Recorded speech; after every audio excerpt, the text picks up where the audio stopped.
Jubi Arriola-Headley is a Black queer poet and first-generation American whose work explores themes of manhood, vulnerability, and joy. His debut collection of poems, original Kink, was recently released, and tonight he gives his brief but spectacular take on the call to write and the world that has shaped him. It's part of our arts and culture coverage, Canvas. Sometimes when I'm writing a poem, I don't feel entirely as if I'm writing it alone. I always have on my shoulders Phyllis Wheatley, Langston Hughes, James Baldwin, Zora Neale Hurston. I'm writing for untold numbers of people. This poem is called Transubstantiation.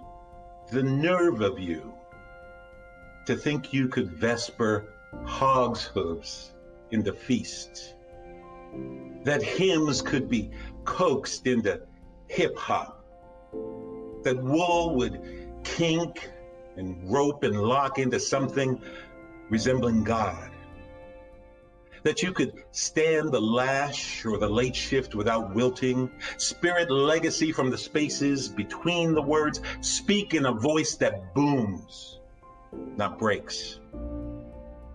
Hope. Fix your face to smile like your teeth wasn't butter yellow. Be better than bitter. Be roiling in joy. Be. The more I read this poem, the more I feel I'm channeling the thoughts and feelings of hundreds, thousands, millions of voices that we won't ever hear.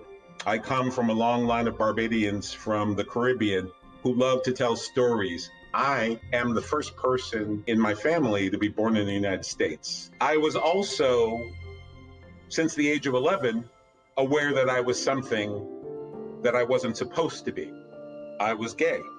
I didn't have the strength at 11, 12, 13, 14 to stand up and be my authentic self with my father. And it wasn't until I got into college that I felt like I had any positive role model to sort of show me how I could navigate the world in this queer body.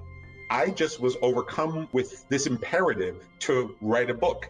But then poems started coming, and it became a conversation about living in a fat Black body when the world tries to thug and predator and criminalize that body. How vulnerability is key to preserving your own authenticity and humanity. That is maybe my definition of vulnerability, taking the risk of being known and hoping to be loved regardless. My name is Jubi Arriola-Headley, and this is my brief but spectacular take on being me. And you can see all of our brief but spectacular episodes at pbs.org/newshour/brief.